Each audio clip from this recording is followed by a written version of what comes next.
Welcome once again to the Party of One podcast, the actual play RPG podcast where the gaming table is always set for two.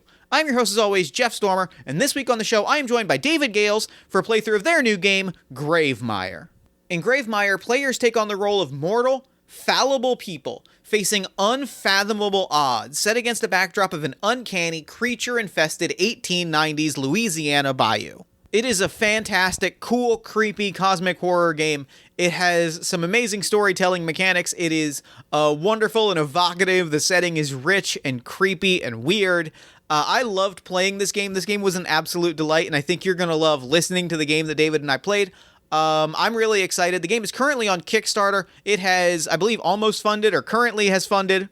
Actually, it looks like it has already funded, which is great. It's got about 10 days left in the campaign as of the time of this recording, so go to Kickstarter, check the show notes, find a link to the Gravemire Kickstarter, back the game, get your copy. This game rips, and I really want you to have it. You can also download the Gravemire Play Kit, which includes the quick start materials needed to run a game right now, at clawhammergames.itch.io, or you can check the show notes for more information. Now, before we dive in, there is one thing that I wanted to talk about, and that is, if you'll indulge me for a moment. Party of One this last weekend screened at the New Jersey Web Fest, which is a festival in Montclair, New Jersey for web series and fiction podcasts. Actually, this year was the first year that the festival included fiction podcasts. And as part of that, we were nominated for 4 awards.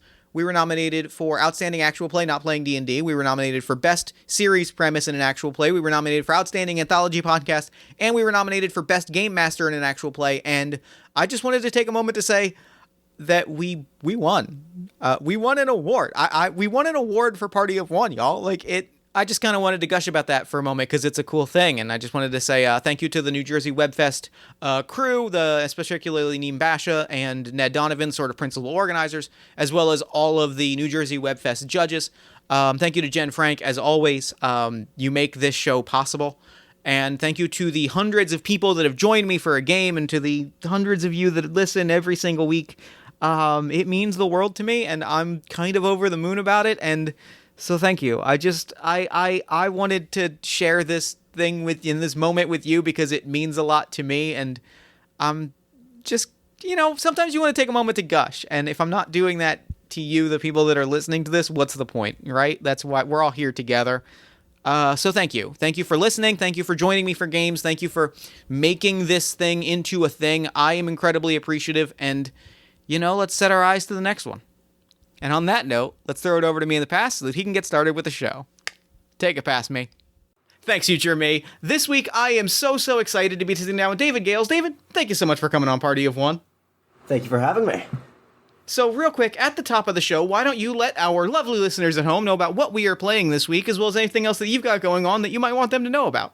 Sure thing. So we're going to be playing Gravemire this week. It's a horror game set in 1894 in the Louisiana bayou, and it sort of plays around between a small town and the depths of a sort of twisted bayou wilderness. What an elevator pitch. I heard it. I was telling you this off mic, but I heard it and I was like, I'm ready. I am here for this. This is a thing that I really want to dig into, so I'm so excited.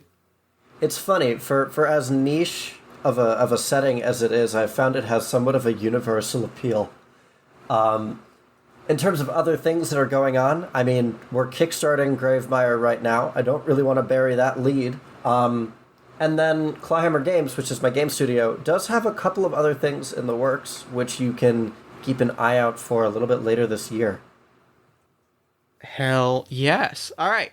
I'm thinking I'm ready to dive right in. I know we need to make a character, and then we're going to play through a little bit of a scenario. So I think we should just go ahead and dive right in and build ourselves a. I'm not gonna say a doomed traveler, but things probably aren't looking great for them wandering out into the woods alone. Oh, it'll be fine. It'll be fine. It'll be great. It'll be good. So walk us through the character creation process. It is quick and simple. Yep. It's very, very easy.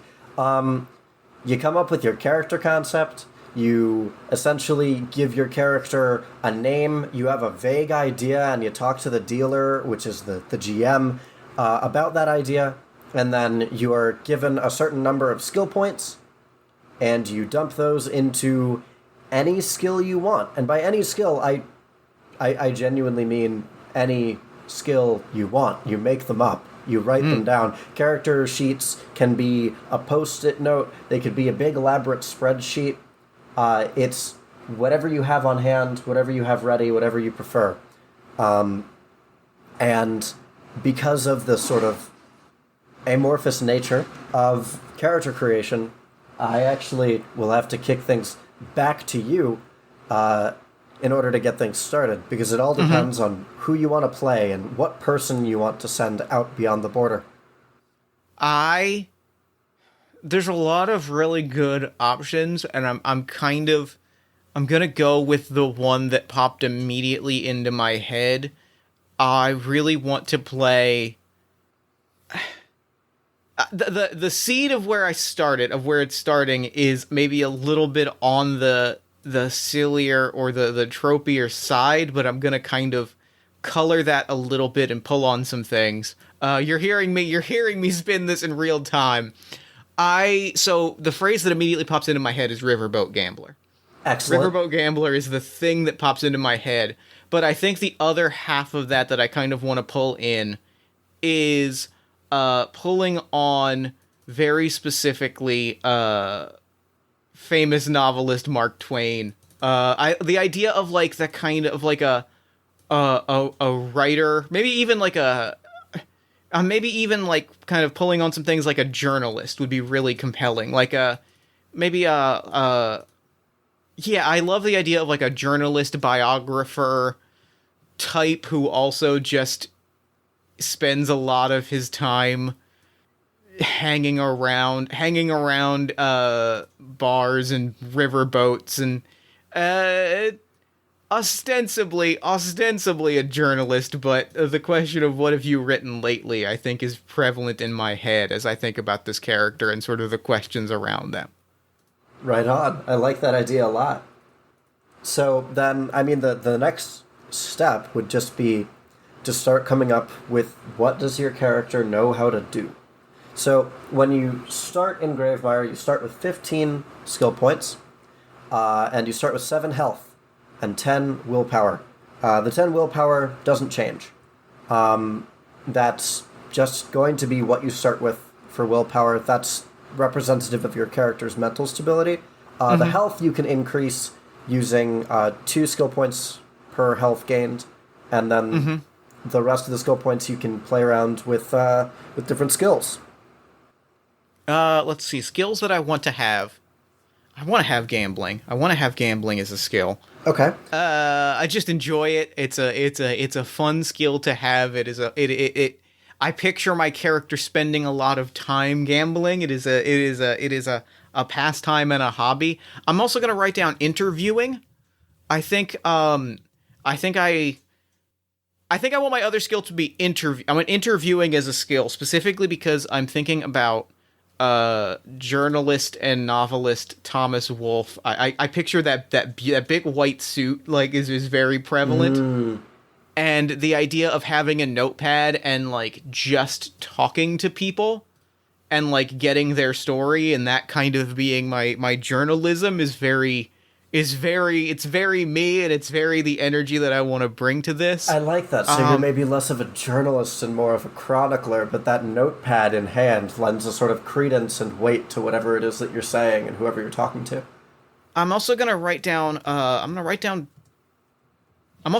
fly on the wall.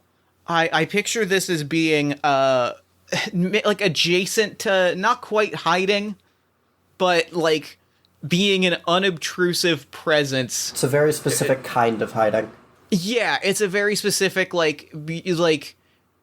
you're not necessarily it's a little bit hiding in plain sight, but it's also a little bit of just like observing and studying and being in the room but not being the center of attention. Yeah. It's a good idea, generally, also, to have some skills that are more general and some that are more specific, because the more specific the skill that you have, the cheaper it is to take and to upgrade and to have a higher bonus in. I'm also going to write down cheap shots. Ooh, good one. cheap shots. Cheap shots is a skill that I very specifically. I don't think I'm much in a fight, but I think I think I've got one good punch that like I could probably take down somebody larger than me, but they can't see it coming. But if that punch doesn't land, then it's kind of all over. Which brings me to the last skill that I think I want to mark down, and that is I'm trying to decide if it's fun, if it's more entertaining for me to. I'm writing down disarming wit.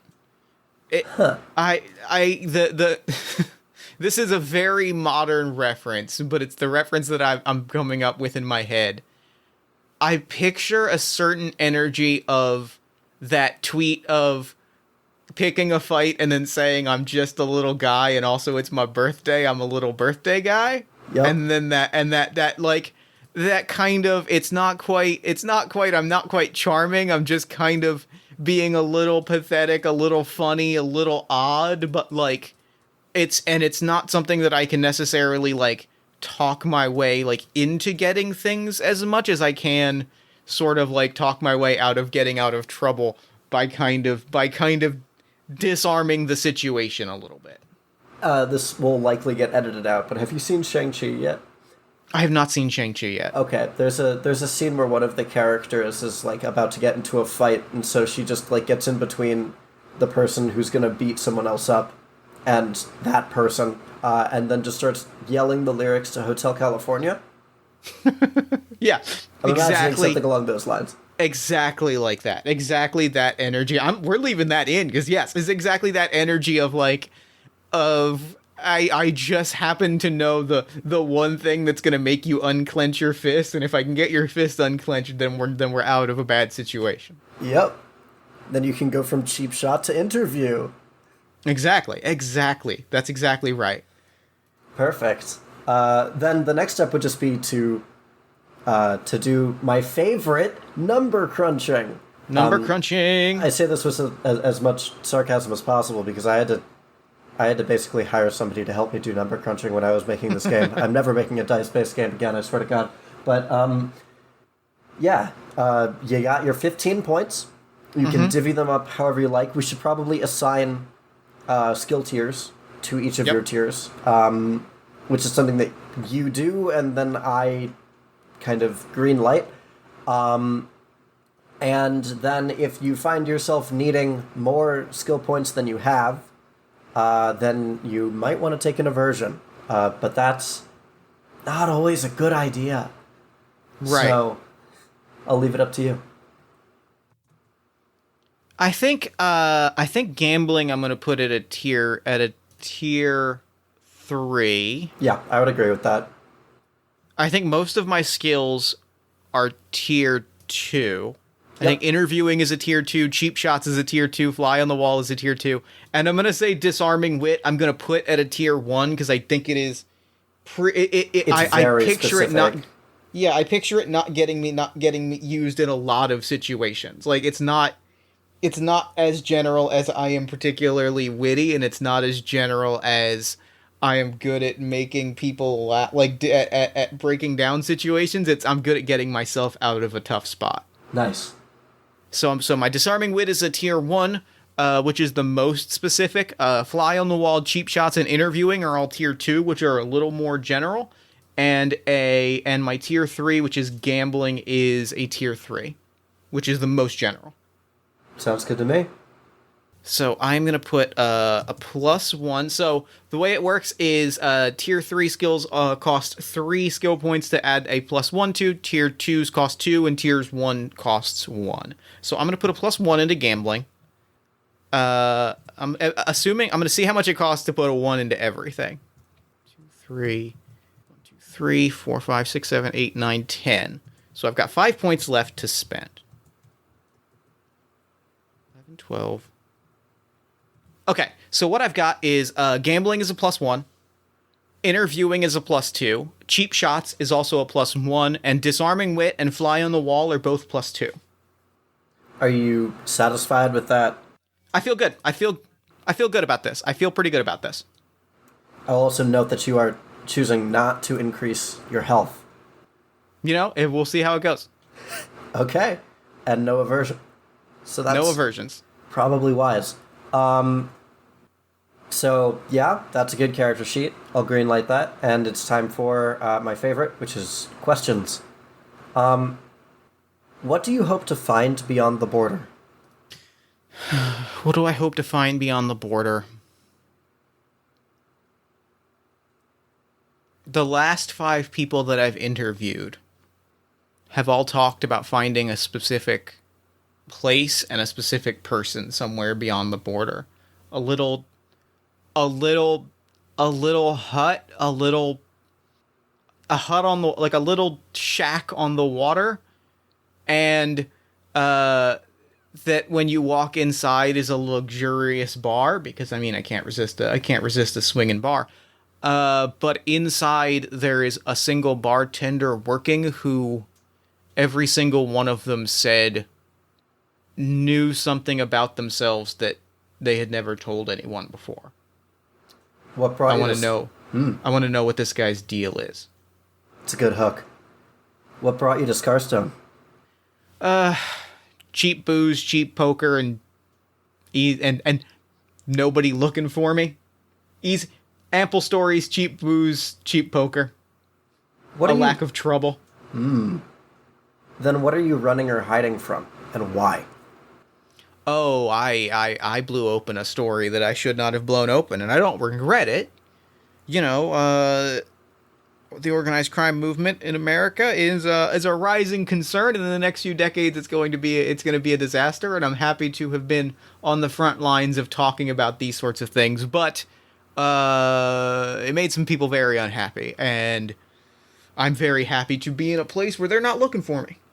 I would imagine as well that especially in the 1890s, very powerful people are so much more disproportionately powerful than they are in the early 20th century that could really ruin your life. Right. There are a couple bosses that I wrote some maybe unflattering profiles of, that I kind of am, that I'm hiding for them in a place where they don't deem worthy of going. Part of my view is that I see it, that they see it, that my being in Scarstone is punishment enough, and frankly, I'm not going to dissuade them of this obviously incorrect notion. Obviously incorrect. I guess we'll have to see about that. What do you worry waits for you beyond the border?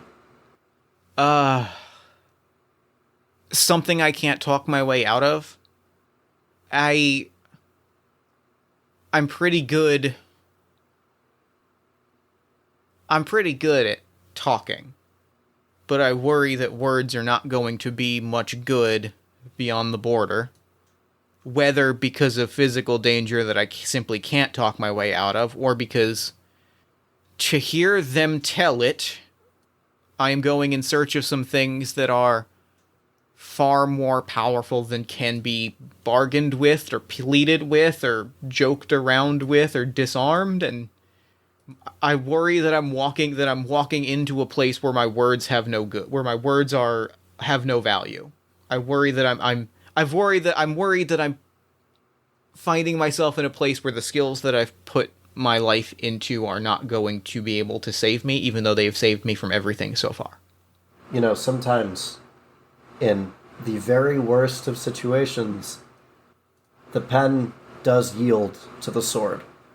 That I will never admit that, because if I admit that, I'm out of a job. But what I am deeply afraid of is that is entirely the truth.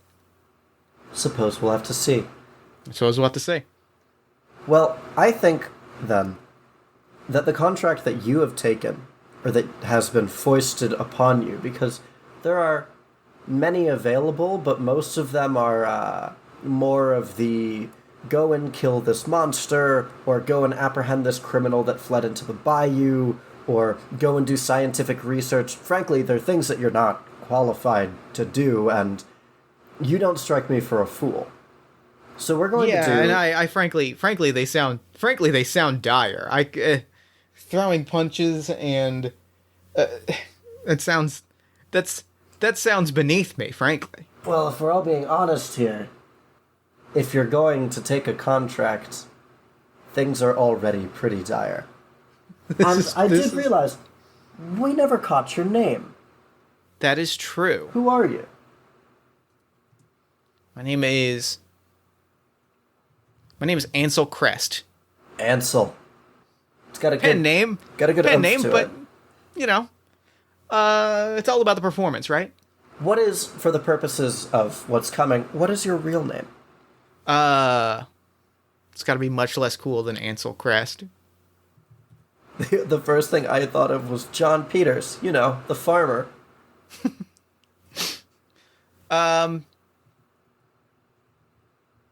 It's Marvin Barrels. That is definitely less cool. It is Marvin Barrels. Okay. Then we're going to give Mr. Crest, we're going to give you one of my favorite contracts. Oh, I'm so excited. The cold call contract, which is that you've been hired to meet with a supernatural entity that dwells beyond the border. And if you'd like, this is not quite what is specified in the book, but I would like to start with a very brief roleplay scene. That sounds great. With you come down. It's the morning after you've sort of collected all of these stories from various residents that are either too poor or too stubborn to leave Scarstone. You come downstairs from the Moorhead boarding house, and you're stretching and you're yawning, and you're about to take breakfast, and you notice that there's a man sitting at the breakfast table who definitely was not here the night before. And you would have remembered him because he's so exceptionally well dressed. I mean, dressed to the nines. He's not quite wearing a tux, but it is up there, and it is ironed completely perfectly, and he's poking at a plate of scrambled eggs, which he doesn't seem to be touching. And he has a round, very dark pair of sunglasses that he is wearing, even inside, and a very thin, waxed mustache. I can recognize a fellow appreciator of leisure and appearances. I straighten out the wrinkles in my very nice suit. I give them the traditional gentleman's ironing, which is I just run my hands down my sides and along my legs for a minute. Straighten my tie. I've got very tiny glasses. I picture the real tiny ones. Give them a little adjust and kind of slide into the table booth. I look around. I give a wave to the bartender. This is me putting on a show as much as anything. The bartender looks pointedly annoyed at me, and I sneak in. I wave, and I wave up two fingers, and I'm like, "What are you having, friend?" He looks in your general direction. It's a little bit hard to tell exactly where. And he gives you the broadest, toothiest, pearly white smile you've ever seen. And he says, "I'd like a coffee, please." Ah, I see. And I think a coffee comes over, and like a double whiskey on the rocks comes over, and not the good whiskey, like the kind of whiskey that I think everyone at three tables around me can smell. They don't have good whiskey in Scarstone. I think it's bad whiskey by Scarstone standards. Yeah, the kind that makes you go blind. I like it.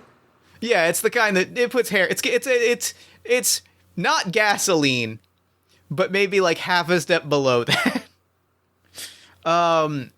And like a triple whiskey on the rocks comes over alongside the coffee, and I look at the coffee, and I look at the whiskey, and I look at the coffee, and I look at them.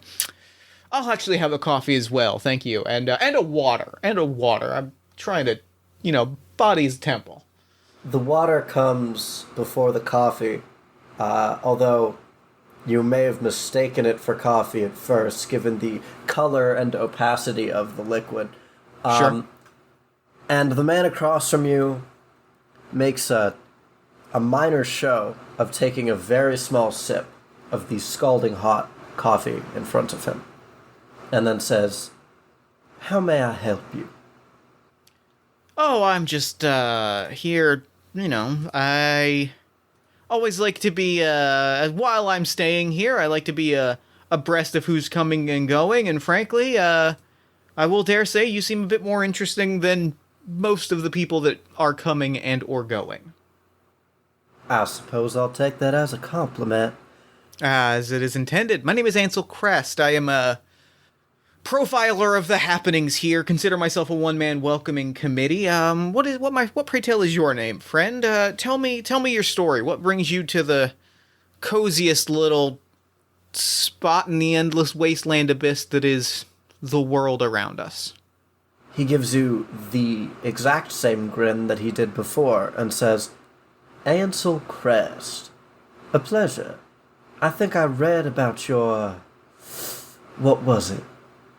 Your coverage of the arson in Chicago a few years back?" I see word gets around, but, that's probably, reception to that piece was mixed, but I do appreciate knowing that I have fans out there in the world. I am. As I slowly as I try to, as quietly as possible, inch my chair back just in case. I am a purveyor and patron of the arts and of journalism alike. Now, Ansel, tell me, are you looking for work in Scarstone? I dare say that if you weren't, then you might be the only one. Well, I prefer to think of it as I'm looking for a good story to tell, but there are times where I need to pay, and I look at the 3 drinks in front of me. There are times where I need to square things up with certain people, so occasionally a paycheck is not such a bad thing. A paycheck, of course. Tell me, are you looking to earn $35 today? $35? I was looking to cover a bar tab, not pay for an entire round for the bar, but I will reluctantly accept such. I will hear such a proposition if you want to offer one. Gotcha. And a quick note: the U.S. inflation rate from 1894 is $100 in 1894 is over $3,000 today. I knew it was something in that area. I knew $35 was if I was remembering the Oregon Trail, $35 was enough to buy a wagon wheel set. I believe multiple wheels, axles. It's $35 gets you a good distance. Yeah, $35 is I have an inflation calculator open. Yeah, that's over $1,000 now. Yep, that's about what I thought. You were good to go. He grins again, the exact same smile, and says, "Perfect. Have you heard a story about a certain bartender that lives out on Lake Anne?" I cannot not hear stories about a certain bartender that works out on Lake Anne. Excellent. Now, I'd like you, if you may, to just walk on out there and find this fine fellow and ask him a question for me. Does that sound like something that you could do? That sounds certainly up my alley, albeit dangerous and difficult, and certainly worth the $35. Albeit, here's what I'll tell you: I'll take for the $35 because you seem like you are a friend. You seem like you are a friend of mine, and I always look out for my friends. Do not forget who took this job for you. Do not forget who took this favor for you. Walking outside the border, going to parts unknown. The stories that I've heard about this are outstanding, but for you, I will take this deal because I think that there is something between us. I think that there is a burgeoning friendship, and I want to do what I can to make this happen. I'm so very glad, he cuts you off, to hear you say that. Now, why don't you take this? And he produces from within his waistcoat a very small yellow paper envelope stamped with a wax seal of a butterfly. And he hands it to you and says, "Why don't you take this? and just hand it to the bartender when you find him, and do please make sure to write down whatever he says. Ah, well, I appreciate you writing it down. It means one last thing I gotta keep in the noggin. My friend, consider this already delivered. What's that thing they say about the post office? Hell or high water? Rain, sleet, or snow? That's what I'll give you. For $35, at least, that's what I'll try. That's what he nods and says, oh, and one more thing. Before I forget, if you do open that envelope prematurely, or read the question at any point, contract's off. I hope you understand. Of course, I appreciate you clarifying that, but I must admit that I am a little hurt that you think of me as the type of person that would violate an agreement between two people. This question is for you and for our dear friend the bartender. As I quietly stash the letter opener that I keep in my pants pocket. I would never dream of such a thing. Your secrecy is of the utmost importance, from your pen to the bartender's ears to God's eyes. Your platitudes do have polish, I'll give you that. That's what they pay me for. Well, I guess technically they pay me to carry this letter back and forth, but it's what I'd like them to pay me for. He nods, pushes his chair back, drops 2 quarters onto the table, and walks out the door. And it's only after he's left that you realize there was nothing behind those sunglasses. He turned, and your eyes just skipped over it. But there was nothing there. Huh. And now, we skip forward perhaps a moment, perhaps an hour, perhaps a day, and you are standing at the very edge of Scarstone. And stretching before you is a line of unnaturally large fireflies that denote the border between Scarstone and the bayou beyond. They bob and flicker quietly, as they always do, waiting. I hate bugs. Am I on a ferry? Am I waiting for a ferry? What am I doing here? Oh no, you have to walk, my friend. There are no boats that take you out beyond the border. That's what I was afraid you were going to say. Ugh, the only thing worse than bugs is walking past them. I give my suit the gentleman's adjustment. I give myself the gentleman's iron down. I adjust my tie. I adjust my glasses. I grab my letter opener. I brush past 2 of these. I swat away 2 of these giant fireflies from around my face, and I walk forth, flicking the letter opener in my hand, doing kind of a little bit of a butterfly knife twirl in my hand of the letter opener. I'm picturing one of those long, could be just a straight up knife, very decorative to the point of ostentatious, dagger style letter openers, like a Mr. Burns letter opener. Right. As I flip it in my hands and I walk forth muttering about, $35. Don't Ansel. $35 can get you brand new shoes. You do not need to worry about. This mud is disgusting. It's fine. $35. As you press past the border, you feel it almost viscously give way, and then snap with a cold burst of air behind you. And the bayou on this side is so hot and humid that it almost feels like you're inside of a dog's mouth. You can hear insects chirping and buzzing, and you notice that at least half of the trees are matted with human hair instead of leaves. And if you please, I would very much like it if you could give me a roll to look around and just see what you notice. I would love to do that. So what I'm going to do here is roll 2d12, correct? Yep. Yeah, I am looking around. I am very much doing what I do best, which is I think I've started to complain, and then the second that I feel the heat and see the hair and I feel the humidity, I just kind of undo my tie. I give it the full undo so that it's running along the back of my neck rather than being tied like a tie, and I'm looking around as any good reporter knows. It's about spotting things, and it's about being present in the moment more so than anything else. Of course. And I am rolling 2d12. And that is a 9. Am I adding anything to that? Are you? You tell me.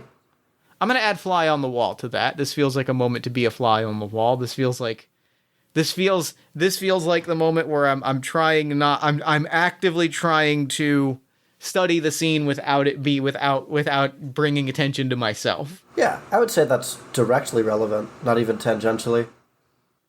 So that is a 9 plus 2, which is an 11, which is a failure. That is a failure. Damn. It's a good moment for a failure. That's a weird fucking bayou, my man. It's not great. I readied myself for the bayou, and there's only so much readying you can do for this. You for didn't all expect of this. maybe the trees to have quite so much meat on them? Yeah, that's I think the thing that is actively throwing me the most is seeing this weird thing, this weird space that just has it just doesn't feel right. It doesn't feel it doesn't feel familiar, and I am someone that desperately kind of relies on familiar. Yeah, I mean, everything about it is some way of wrong or upside down or backwards or inside out. It's awful. I mean, there are people here, but they're part of the bayou. They're in the ground. They're in the trees. The air itself seems to be pushing against you, giving you the embrace of a corpse in the midst of rigor mortis. It's miserable, and the heat is just oppressive. Mm-hmm. However, none of that changes why you're here. None of that changes what you have to do. $35. And so, how are you planning on trying to find this Lake Anne? Well, it's a lake, and in weather like this, unfortunately, the best way to find the water is to go towards the humidity, because the water's going to be giving that air that humidity. So I guess if I'm getting punched in the face by this hot, wet air, then I've got to be going in the right direction, I think. And honestly, there's probably a degree of the people that I spoke to who had gone beyond the border and found this bar and found Ann Lake, they probably told me a detail or two about, and I certainly thought that they were exaggerating. I thought that they were making things up, but that might be the only way to really find where I'm going, is to follow their stories and follow the humidity and see if I stumble on a lake and see if they weren't exaggerating about, see what else they weren't exaggerating about, because unfortunately it does not seem like they were exaggerating much about the bayou. It's true, and the world beyond the border does not exactly follow conventional rules of time or space or geography, so it's probably smarter to go off of stories and off of feeling than it is to go off of landmarks. Yeah. So why don't you give me a pathfinding roll of some sort? I will. I would love to if you would accept it, add my interviewing to this. I will allow you to add it tangentially, so at half. Because the interviewing has already happened. It's not something that you're actively making the check Understood. for, but yeah. I'm okay with that. especially because that puts me that's a 19. A 19. Excellent. I believe a 19 is a full success. That is a full success. Yes. Well, first, the humidity is not hard to follow. It's just the direction that the bayou is pushing you away from going towards. So you almost have to shoulder the weight of the air in order to make it. But before too long, you'll find running water, or at least you'll hear running water. And after wading through, I mean, it's the bayou, there's water everywhere, but most of it is pretty brackish. You'll find an offshoot that is maybe not a river or even a creek, but at least a stream of water that's moving. Moving water is it's a start. It's something to follow behind. And at the same time, you'll hear water moving from the direction that you came from. And I use the phrase water moving as opposed to moving water intentionally, because it is not water that is moving on its own. It is water that is being moved by something in it. Oh no. Oh, I dislike that. I now understand the difference, and I truly dislike it, and I wish I did not. I think the second that I hear water moving, that puts a bit of a ticking clock on our scenario, doesn't it? I think that is going to put us in a difficult position. Well, the only direction I can go that isn't towards something moving in the water is forward. But I do flip my letter opener into sort of a stabbing or a throwing position, because if I've got to throw a knife at something, at least I've got a knife to throw at something, and I'm going to double step my way along this I'm going to follow this running water as best I can while trying to outstep the things moving to water. Excellent. And, I'm going to say that you don't need to roll for this, because it's not actually trying to chase you. But after a moment, you'll hear the gentle splash of something pulling itself out of the water. And then you'll hear soft, damp, maybe startlingly human footsteps. And then they'll stop, maybe 10 feet behind you. I don't love any part of that, but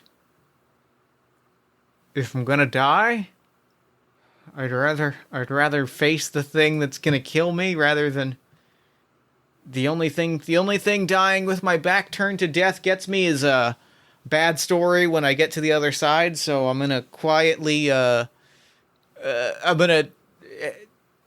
go to my tie to see if I've got a moment to retie it, but doing so would mean dropping my letter opener, so I just kind of I arrange it so it seems intentional, and I turn around and I go, "Now I do believe that it is rude to follow." You turn around, but there's nothing there. Just the swarming flies and crickets. Wonderful. That's exactly what I want to see. The bayou is getting to me. This is great. This is wonderful. This is very good. It's fine. Make me a willpower check. I'm going to make you a willpower check. Talk me through how to make a willpower check. Willpower uses 2d8, and if you roll equal to or less than your willpower, then you succeed. Equal to or less than my willpower. Or maybe it's Let me check. I've got the book in front of me. Equal to or lower than your current willpower, you succeed the check. Yep. All right, well then I have failed the check. I rolled a 12. Phenomenal. Reduce your willpower by 1. Okay. The weight of this is seems to really be getting to you. It's been getting to me. I don't like being on my own. I don't like being alone. I don't like being followed. I don't like bugs. I don't like heat. I don't like water. Frankly, I don't like any single part of this, and if there were not $35 waiting for me on the other end of this, I would have already cut this letter open and skipped town. Even so, as you turn around and continue onwards, the footsteps start up again. And then a very distinct throat-clearing sounds from behind you. And I stop and I say, if you'd like to chat, you'll have to ask. I expect a certain degree of courtesy beyond a clearing of the throat. Right you are, then.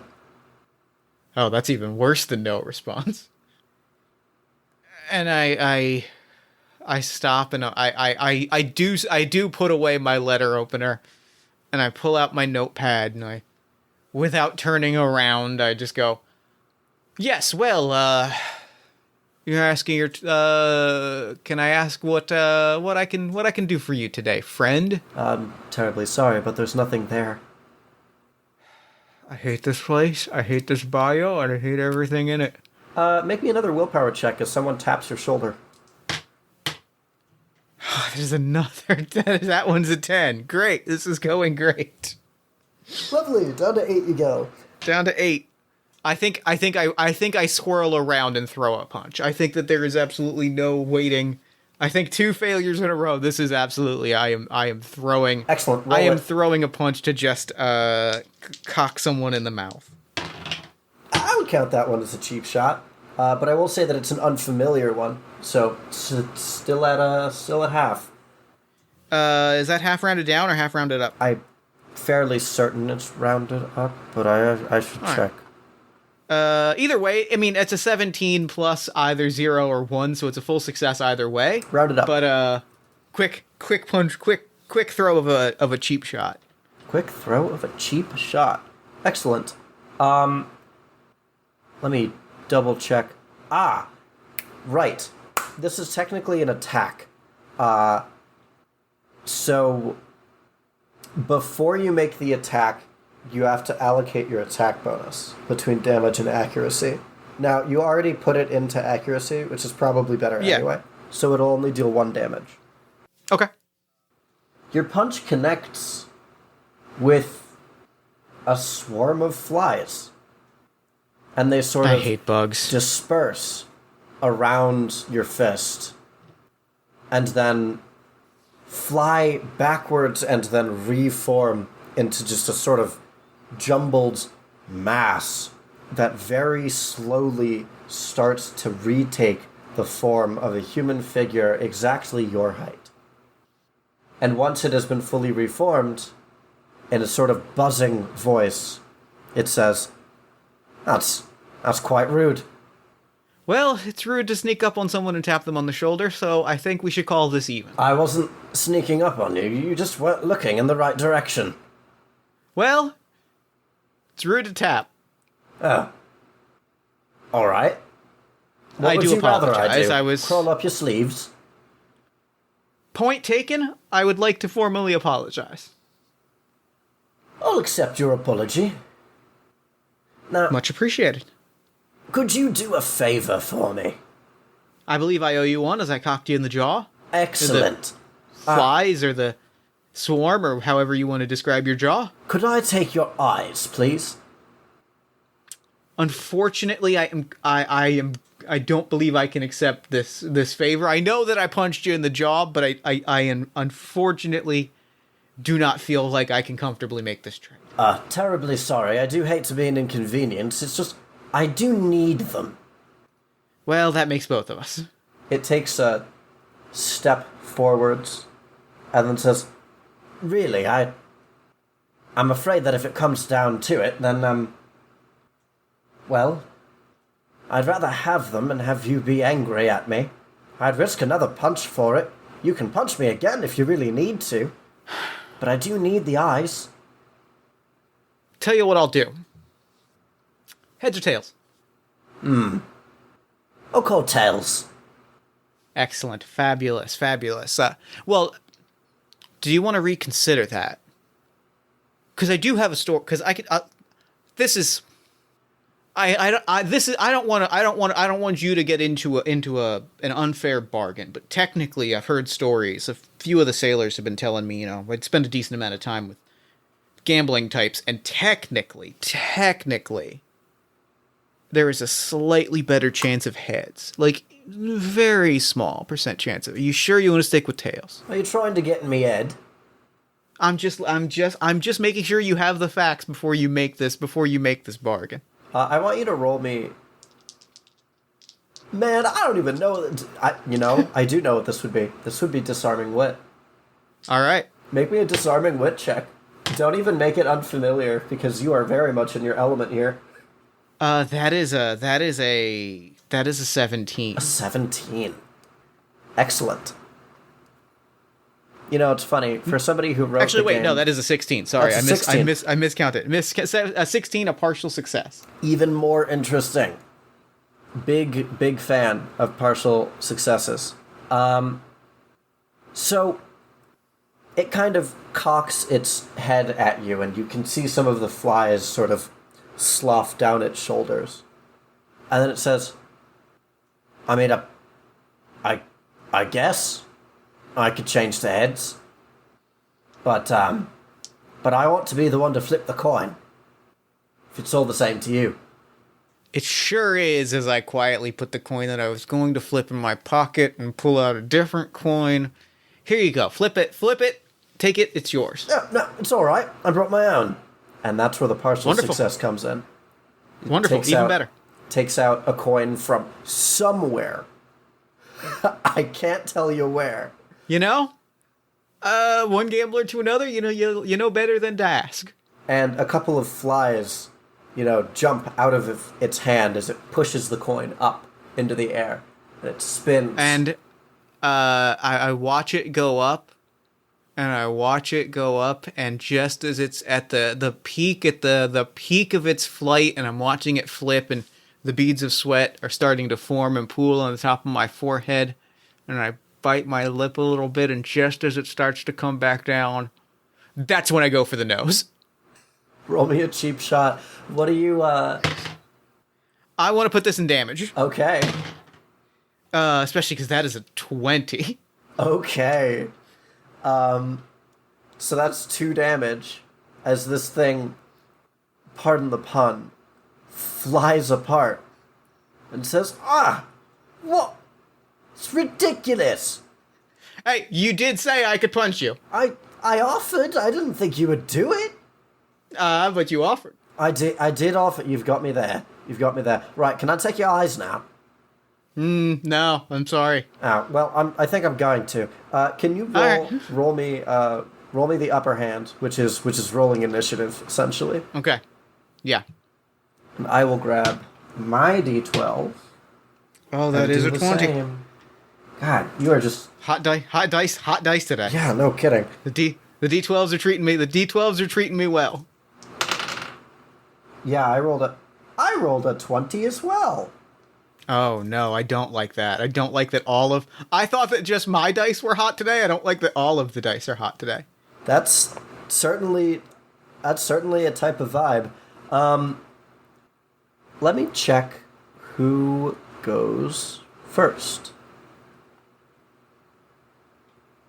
I didn't write it down. But normally I believe the dealer breaks ties. Okay. So I'll go first, especially because you just took a turn.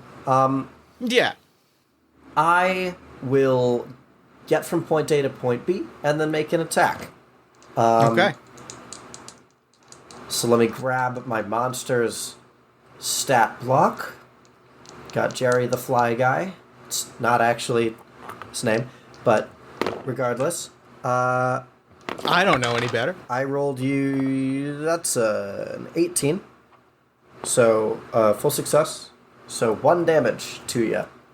All right. As this is not a particularly strong monster, but many of the flies just swarm down onto you and just tear into your skin.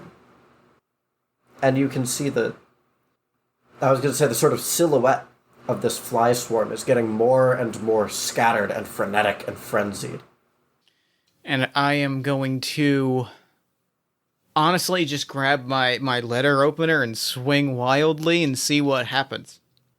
Okay. Start slabbing and slashing and see what happens. So I don't really have a skill here. are you putting this one in damage or in accuracy? I'm gonna put this one's also going into damage. Gotcha. That is a 14. That is a partial success. Partial success. With a partial success, I do believe you do damage as normal, and then I get to act immediately afterwards. If I recall correctly. Yes. So, that's brutal. That's genuinely brutal. I don't love that. rolled 2 11s. Oh, that is actually genuinely brutal. So I rolled a 23.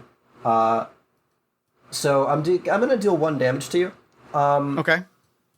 And I'm gonna say that, listen, Jeff, there's no easy way to say this. You got flies in your pants. They just pour down into your trousers, and they begin to gnaw at one of your kneecaps. Oh, the worst place. Oh. Yep, and they are just digging in. And it is very painful and will present a very large problem if not addressed pretty soon. And then I believe you just made a regular move, so if you want, you can make a tandem move as well. I would. I am going to... clutching my knee and screaming, and I am going to... Gosh, I don't even know what to do other than maybe try to run, but it doesn't seem exactly possible at this moment. I'm going to scream out. I think my tangential action is to scream out. Why do you even need them? Why do you even need my eyes? My eyes they're not even that great. Look, I got glasses on. Roll me an interview. You really? Tangent or an unfamiliar interview check. Oof, that is a 9. That is a failure. Okay. It'll use a tandem move to get from point A to point B as the flies abandon your legs and begin to crawl up your shirt towards your face. And then it will attack. It's a 15. So a partial success. So you're going to take 1 more damage for me, and then you get to immediately act in response. I just did some research. I did some research, and I found out exactly what I was hoping for. I think I am begging and I am pleading, and I'm like, just please, please, please. Look, we can talk through this. We can talk through this. Yes, I cheated you last time. I took a shot, but listen. This is even. This is gentle, and that's when I'm gonna flick. That's when I'm gonna flick the lighter in my pocket, and just wave a bunch of fire around my face. Because I know flies don't like fire, and they don't like smoke. Good research. And the first lighter was invented in 1832. Yes, no, lighters are definitely around. Do me a favor, roll me a straight 2d12. Okay. That is a 16. 16. You get the flies away from your face. You don't do any damage with it, but you do manage to get them to sort of back off and to even fall off of your body. And then it's your turn. Then I am going to I'm going to keep holding the lighter. I flick it off for just a moment. I grab my letter opener, and I am going to make like a stabbing motion. I'm gonna make like a stabbing motion, and then like as I rear back the knife, flick my lighter and throw it at the flies, hoping that it stays lit long enough for some fire to get at some flies. It's a hell of a cheap shot. Are you I'm trying. Putting your point into damage or accuracy? I gotta keep going damage. Oh, that is a 21. Woo! Bless. That's a rousing success. And I will tell you that this does kill Jerry the Fly Guy. What a good way to kill a bunch of flies. Yeah. Just throw a little fire at them. Tell me what happens. They light up like a Christmas tree. I think it is if you've ever just like watched, if you've ever seen flash paper go up. Yep.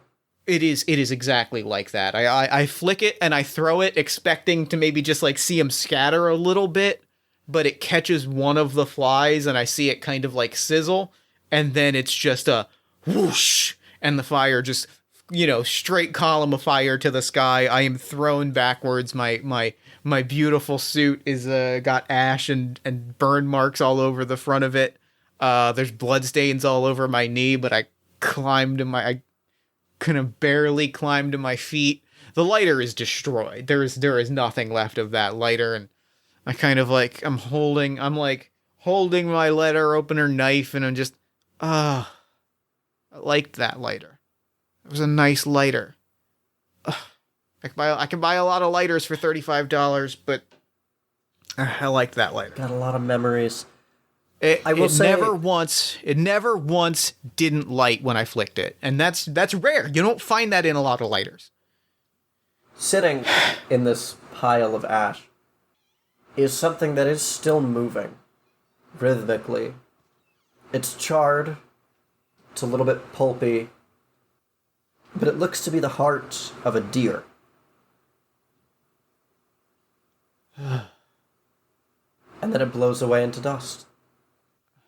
Like any part of that.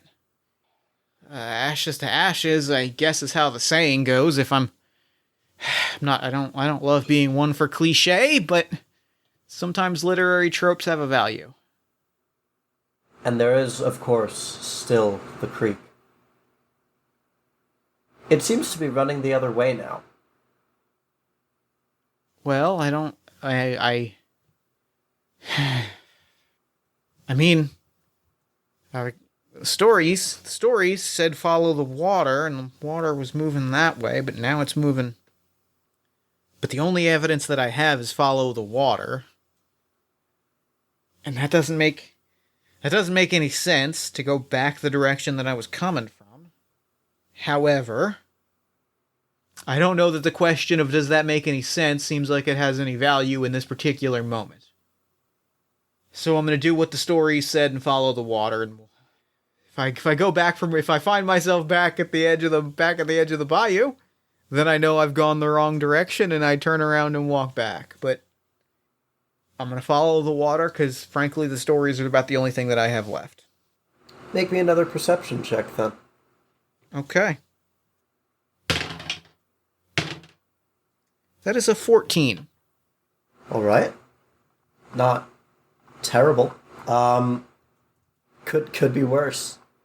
Could be worse. Then I'll say that you find your way, but you don't notice if or what sees you as you make your way along the bayou. That seems fair. That seems right. Until you reach Lake Anne. It's a much larger body of water than you would have expected to see out here. Completely devoid of trees, and it's so smooth and still and green that it looks like sea glass. I kind of kick it with the edge of my toe just to make sure that it's water. A very, very thin layer of ice cracks on the surface as you kick it, and some of the chunks sink down into the water. You lose sight of them after maybe 5 inches.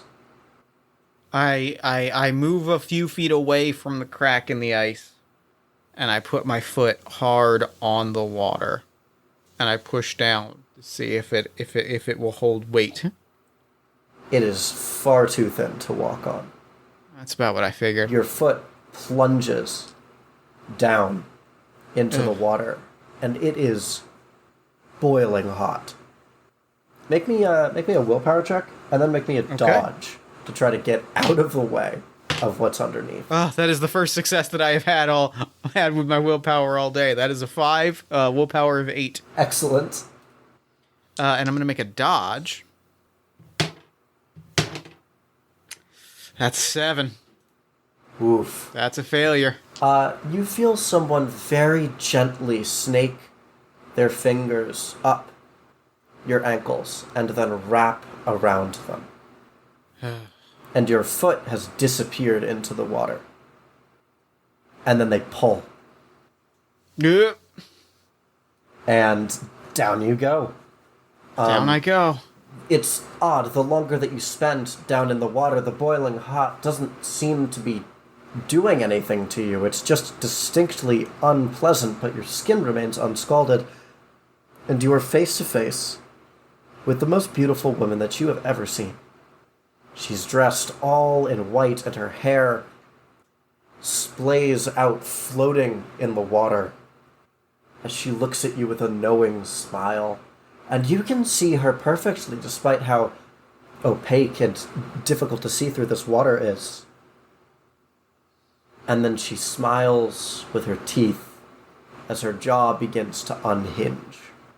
And long, sharp teeth, maybe 8-9 inches each, begin to grow from her gums.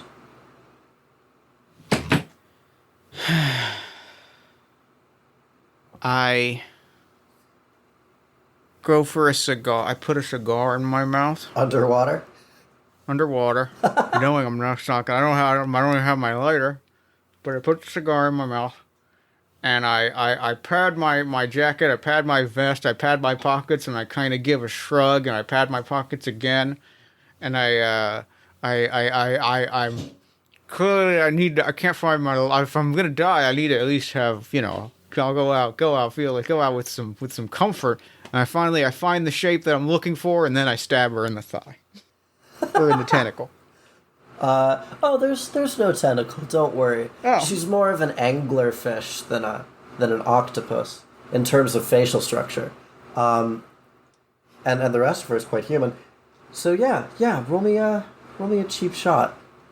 And this is all going into damage. Yep. That is an 18. 18. It's a full success. You do a damage. This one dice, 2 damage. I got this 1d12 is rolling nothing but 11s, and it's keeping me alive today. Seems like your character isn't the only one that's cheating. But I truly wish that I was cheating. This is pure luck, and that luck will run out, and I don't know when, but I'm not looking forward to it. It'll be funny. It'll be funny. You see the water stains black as blood begins to spout, and her face contorts in pain and in rage. And I want you to make me one more willpower check. Okay. It's a 13. That's not a success. I will not mince words. This is maybe one of the most horrifying things that you have ever seen. Mm-hmm. And you've probably seen some not great things in your line of work. Yeah. But this takes the cake. Her skin is so paper thin that it's beginning to crack at the edges of her mouth and around her eyes, and you can see her black as ichor blood seeping out into the water. And then she lunges for your throat. And rolls a 9.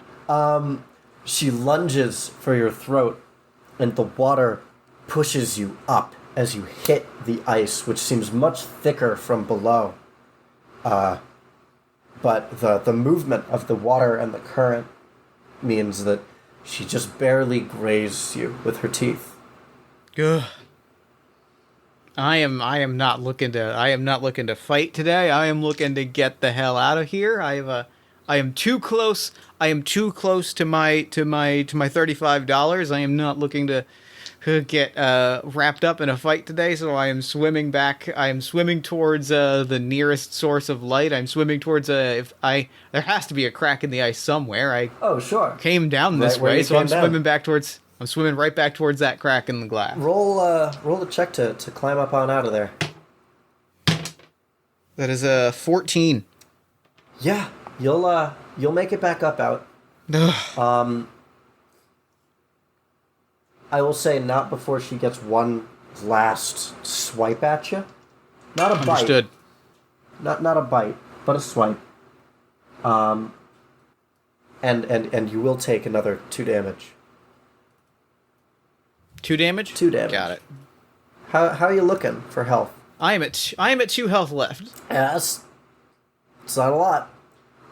It's not a ton. But you're now out back on the lake shore. And you can see along the other side there's a pier with a couple of houses. And then maybe halfway around the lake is a single lone hut with a water wheel.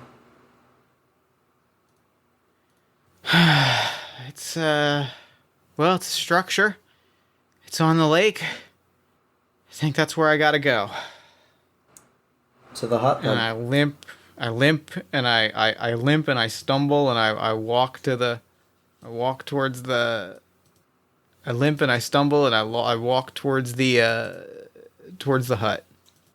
As you get closer, you can hear cheerful whistling coming from inside. All right, well, that's better than nothing. Is there a door? Is there an entranceway? There is indeed, and like an old-timey saloon door. Love a saloon door. I nudge it with my side. I kind of stumble in, and I look for the first bar stool that I can drop on. There is exactly one bar stool in front of a very small bar and a very expansive liquor cabinet. And standing behind the bar with a sort of white cloth in his hand, polishing the bar top, is a man wearing a green button-down shirt and brown suspenders with a bushy brown mustache and a twinkle in his eye. And he looks at you and he says, "Hey, come on in. Hello. Take a seat. There's only one. What can I get for you?" Yeah, well, something strong that can, if you've got something that would act as, well, I'm not going to straight up ask for rubbing alcohol, but if you've got something about that level, about that strength level, I wouldn't not appreciate it right now. Yeah, I'm sure that the woman in waiting gave you a bit of a runaround, Mr. Barrels. And he pulls down a bottle of rubbing alcohol and sets it on the counter. That is correct. Says, "So what are you here for, Marv? Can I call you Marv?" I really wish you wouldn't, but if you call me what you gotta call me. If you got a napkin, and I guess something that something I can drink that's not gonna kill me. As I kind of start prepping this to dab my knee with it. He slides a bar napkin across, and then a shot glass full of what looks to be some sort of purple liquor. That'll do.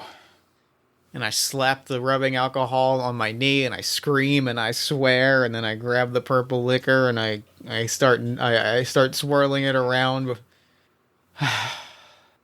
I got something for you, by the way. I mean, hopefully the water or the flies or the fire. Hopefully it has survived. That's fine. I should be able to read it no matter what. Okay. All right. I'm gonna reach into my inside jacket pocket and reach for the letter. The letter is there. It is and I throw sopping wet. I throw the sopping wet letter on the. It's damp. But it has been delivered. I see. He picks it up. He opens it and sort of peels the letter open. Reads what looks to be a single line written on it. And looks to you and says, Who did you say this was from again? Well-dressed, slightly ominous gentleman. Ah, right, that's right. I forgot. You didn't get his name. No, I didn't get his name. He promised me $35, and that kind of distracted me. $35, and then just asked you questions about Scarstone. I remember. Now, where did I put it? He ducks underneath the bar, and then comes back up with an old oil lantern, and puts it on, and then says, This should be what he's looking for. Just... Please, do tell him that this is the last favor that I'll do. Understood. Understood. And a word to the wise, which I know that he's not, but attempting that sort of ritual is not... it's not to be taken lightly. It's not a great idea between you and me. Well, I've seen a lot of bad ideas. I've made a lot of bad decisions today, so, who am I to judge, am I right? And I shoot back the purple liquid. It tastes like blackberries. Oh, this is actually much nicer than I was expecting. Yes, I know. Is there anything that I can do for you while you're here? Unless you can happen to treat some gaping wounds, I think I'm good. He smiles and says, I'm sorry, that's not my role in your story. Yeah, I figured not. Hey, how'd you know my name was Marv? Oh. He extends a hand and says, I'm terribly sorry, that's quite rude of me. Curtis. Curtis, pleasure to meet you. Good to meet you. Marvin. The Rubes call me Ansel, but the people that I respect call me Marv, and, I respect you. That's ill-advised, but appreciated. Do I look like I've made good decisions today? No. And he seems to sober quite quickly, and then says, Marvin, you're going to die out here. Yeah. I kind of am starting to get that vibe. Not now. And I'm afraid I can't tell you when, but no one leaves Scarstone. You understand that, don't you? It's kind of starting to pick up on that. And sooner or later, people don't return to it. I'll miss your story when the book finally closes, but for now, and he pours you another shot, I drink to your rather poor health and send you on your way. My friend, Curtis, damn fine meeting you. I hope that at least I can give the story a pretty good ending. Onwards and upwards. Again with the cliches, I gotta do better about this. I don't have much time left. You know what? Sometimes when you're on a deadline, you do what you can do. And I take the lantern and I kind of limp back out the door and I give one last kind of the 2-finger salute and I walk back out. The trip back to Scarstone is surprisingly easy. You just follow the creek and maybe within 3 minutes you're back at the border. Ah, well, that's great. I'm not trying to find gotta get their name. Curtis seemed real ominous about that, and that's understood. All right. And I kind of stumble back inside and poke around and settle back at the bar and then just kind of plunk the lantern on the table and just kind of lean back and wait. Ugh. After maybe half an hour, Maxine, who runs the boarding house, walks over to you and she says, Did you need something? Yeah. Fella I was talking to earlier put down the quarters, bought a bunch of drinks. Seen him around? Oh, he left this morning, but he said that if you returns that he wanted to give you this. She hands you an envelope, much thicker than the first. Okay. Well, I was not told not to open this envelope. It is addressed to you. Ansel. Oh, well, even better. Yes. Inside are $10, all in ones, and a letter that reads, My dear Ansel, I am so pleased to find that you have returned safe and sound from beyond the border, and I would hope that you have come back with at least some modicum of answers. By this point, you should know that what I have attempted to extract from the bartender beyond the border is the instructions or the final key piece to a ritual which I would like to conduct to fortify Scarstone's position outside of the bayou and to ensure its long-term health and safety. I have enclosed within $10, which is ample payment for this half of the job. The next, of course, will be partaken in the ritual itself. I have taken the liberty of dispensing all of the supplies necessary into your room and leaving instructions up there for whenever you are ready to enact the blood rite. Yours truly, M. Well, I said I was looking for an interesting ending. This is certainly more interesting than I expected. Excuse me, barkeep. Yes. I would love, and I look around, I would love to buy everybody in the bar a round. Shots on me. Just this once, you know, I think that tonight's for celebrating. Who's gonna say what tomorrow is gonna bring? She nods and says, "It's a good way of looking at things around here." You know, you never know how long you've got, you may as well make the most of it. I think that's where we're gonna end. I think that's game. I think that's it. That's a wrap. Yeah. Now, if we had much more time, we would do downtime as like the second half of the session, or as its own session next time. But I think that's a good ending note. That feels like a good place. That feels like a good place to wrap. That's game. What a pleasure. What a delight. This ruled. What a good, creepy, horrifying experience. I am smiling ear to ear. That was exactly what I wanted and then some. I'm so glad that you enjoyed it. It was very fun to run. You are a joy to have as a player. Oh, I loved it. I loved every minute of it. Thank you so much for playing this with me. That was so fun. Before we wrap, though, where can people find you, your work, Gravemire, and the Gravemire Kickstarter online? All good questions. If you want to find me personally, David Gales, you can find me on Twitter at Lamplighter1504 or 1504. Or you can just search for David Gales. It should pop up. If you want the Clawhammer Games Twitter, which is my game studio, that's at Clawhammer RPGs. Our itch.io page is Clawhammer Games. The Kickstarter is Gravemire. It's just the name of the game. And we are...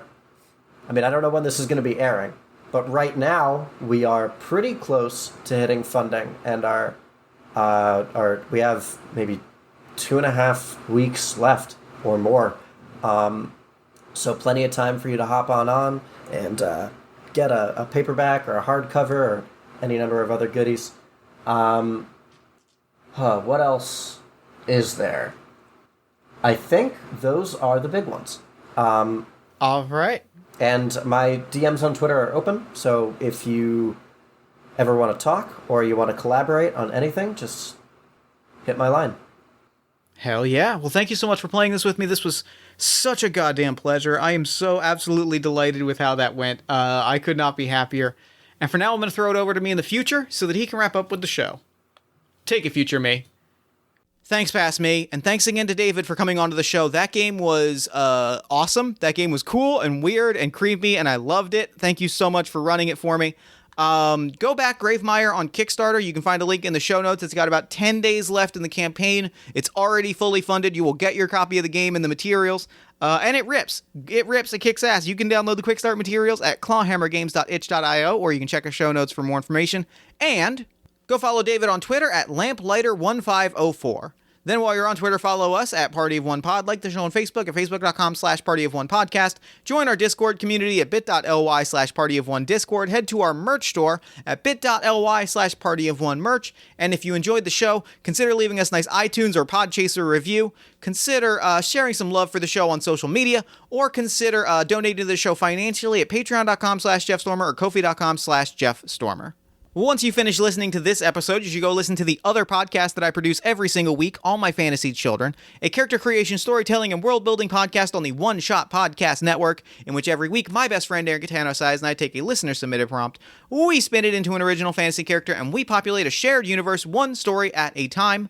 New episodes drop every Friday-ish at oneshotpodcast.com.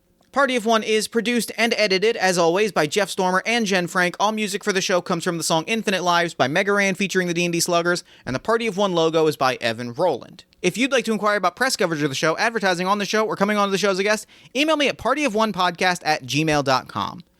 And that's pretty much it for me, so until next time, thank you so much for listening. Remember to fight the forces of fascism every single day. Remember that self-love and self-care are radical and defiant acts of resistance. And as always, party on, everybody.